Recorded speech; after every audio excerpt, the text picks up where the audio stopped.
ఈ రోజే డౌన్లోడ్ చేయండి. మీ ఫేవరెట్ షోస్ చూడండి. కట్టుకున్న భార్యకి తెలిసిపోయాక కూడా ఇంకా నాటకాన్ని కంటిన్యూ చేస్తావా? మరేం చేయమంటావు ఆద్య? ఇప్పుడు కష్టపడు. హార్డ్ వర్క్ కన్నా స్మార్ట్ వర్క్ ముఖ్యం. క్లాసిఫైడ్స్ చూద్దాం, ఎక్కడ జాబ్ ఆఫర్స్ ఉన్నాయో కనుక్కుందాం. నువ్వు ఇంటర్వ్యూని ఎలా ఫేస్ చేయాలో నేను ప్రిపేర్ చేయిస్తాను. డెఫినెట్గా నీ చదువుకు తగ్గ జాబ్ వస్తే నీ అబద్ధమే నిజమయ్యి అందరం సేఫ్గా ఉంటాము. అర్థమవుతుందా? కరెక్టే, కానీ నేను బయటికి వెళ్లకుండా ఏ పని చేయకుండా ఇంట్లోనే ఉంటే డౌట్ వస్తుంది కదా. ఈ 1 వీక్ నువ్వే పనైనా చేసుకోగాని అట్ ద సేమ్ టైం ఇంటర్వ్యూకి ప్రిపరేషన్స్ జరగాలి. నువ్వు లైఫ్లో నిలబడాలి. ఫర్ ఎవర్ నేను నీ పక్కనే ఉండాలి.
డెవిల్ అని ఉంది, స్పెషల్ నేమ్.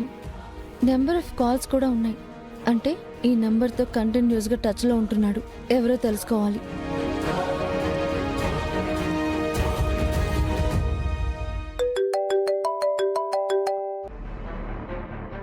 ఏంటి ప్రశాంత్, నేను నీకు ఆల్రెడీ ఇన్స్ట్రక్షన్స్ ఇచ్చాను కదా.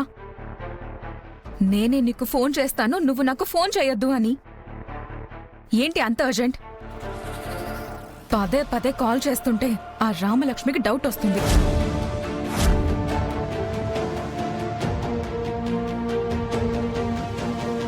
డెవిల్ అంటే అష్మితనా? దీని క్యారెక్టర్కి తగ్గ నేమ్తోనే నెంబర్ని సేవ్ చేసుకున్నాడు. కానీ దీనికి వీడికి సంబంధం ఏంటి? హలో, ఉన్నావా? కోట్లు ఖర్చు పెట్టి నిన్ను జైలు నుంచి విడిపించాను. ₹1,00,00,000 నిన్ను కొనుక్కొని మీ వాళ్లకి డౌట్ రాకుండా నా అస్త్రంలా నిన్ను నీ ఇంట్లోనే పెట్టాను. అక్కడ నువ్వు వేసే ప్రతి అడుగు చాలా ఇంపార్టెంట్. నీ చూపుల్లో గాని నీ ప్రవర్తనలో గాని ఎక్కడ వాళ్ళకి డౌట్ రాకూడదు. ముఖ్యంగా నీ అన్నయ్యకి నువ్వు పెళ్లి చేసుకోవాలని మిస్ అయిన నీ వదిన రామలక్ష్మికి. అర్థమైందా? అక్కడ మనం అనుకున్నట్టు మన ప్లాన్ సక్సెస్ అయి శౌర్య నా సొంతమైతే ఆటోమేటిక్ గా రామలక్ష్మిని నువ్వు సొంతం చేసుకోవచ్చు. నువ్వేం చేయాలో నేను చెప్తూ ఉంటాను, అది నువ్వు ఫాలో చేయి. ఇంకెప్పుడు నాకు ఫోన్ చేయకు, పెట్టేయ్.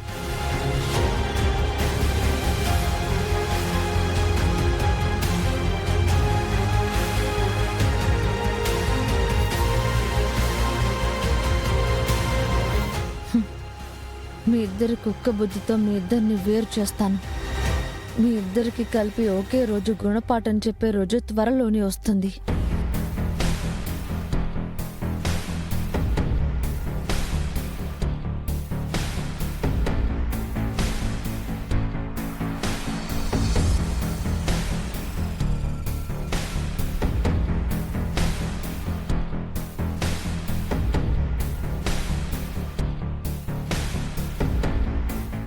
అస్మిత, అస్మిత, సరిగ్గా కూర్చో. ఇలా కూర్చుంటే ప్రాబ్లం ఏంటమ్మా? కప్పెక్కడ పెట్టాలి?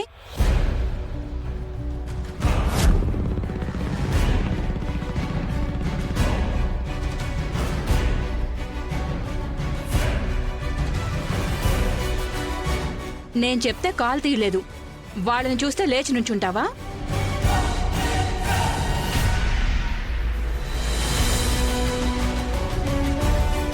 అమ్మా, అంకుల్కి కాఫీ ఇవ్వమ్మా. ఆగమ్మా. మా నాన్న మర్యాద చేయించుకోవడానికి రాలేదు. అస్మితకి మర్యాద చెప్పి పోదామని వచ్చారు. నేనేం చేశాను? నువ్వు ఉండవే. అన్నయ్య గారు కూర్చోండి. అన్నయ్య గారు కూర్చోడానికి రాలేదమ్మా. చేసిన తప్పును తెలియజేసి సక్రమ మార్గంలో పెడదామనొచ్చాను. విషయం ఏంటో చెప్పండి అన్నయ్య గారు. పోటీ జరగడం, నా కూతురు గెలవడం, మైదానం నుండి అస్మిత పక్కకు తొలగడం అన్నీ జరిగిపోయాయి. ఇక జరగాల్సింది తన పెళ్లి మాత్రమే. ఆంటీ, సంబంధం మీరు చూస్తారా లేదా మా నాన్నని చూడమంటారా? అదమ్మా, వెంటనే అంటే మంచి కుర్రాడు దొరకాలి కదా. మీకా శ్రమ అక్కర్లేదు. మాకు తెలిసిన వాళ్ళు చాలామంది ఉన్నారు. అమ్మాయికి తగ్గ అబ్బాయిని నేను తీసుకొస్తాను. ఎక్స్క్యూజ్ మీ అంకుల్, నా లైఫ్ ని మీరెలా డిసైడ్ చేస్తారు? నా జీవితాన్ని నువ్వెలా నాశనం చేయాలనుకుంటున్నావు? కోపడకమ్మా. నీ స్నేహితురాలు అస్మిత తల మీద అక్షింతలు పడాలి. నేను మీరు చూపించిన సంబంధం చేసుకోను. మేము తెచ్చే సంబంధం నీకు నచ్చేంత వరకు చూపిస్తూనే ఉంటాం. నో అంకుల్, నా పెళ్లి నా ఇష్టం. ఇలా చెప్పే నా ఇంట్లో వాళ్ళందరినీ రెచ్చగొడుతుంది, చెడగొడుతుంది నాన్న. నేనేం చేశాను? అస్మిత, నీ డ్రామాలు నాకు తెలియవు అనుకుంటున్నావా? ఒక్క నిమిషం రామా, ఓపిక పట్టు. చూడండమ్మా, ఇలాంటి మొండి వైఖరి ఉన్న ఆడపిల్లల మెడలను వంచి మీరు తాళి కట్టించకపోతే కన్న పాపానికి మిమ్మల్ని కూడా జైలుకు పంపిస్తారు.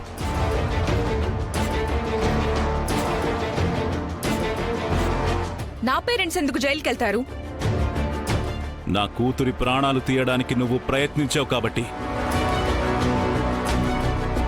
నువ్వు ఎన్ని పాపాలు చేసినా ఇంట్లో వాళ్ళు భయం పెట్టలేదంటే వాళ్ల ప్రోత్సాహం ఉండొచ్చన్న అనుమానంతో ఊచలు లెక్క పెట్టిస్తారు. నేనే నేరం చేశాననడానికి మీ దగ్గర ఏమన్నా ప్రూఫ్స్ ఉన్నాయా? ఉంటే చూపించండి అంకుల్.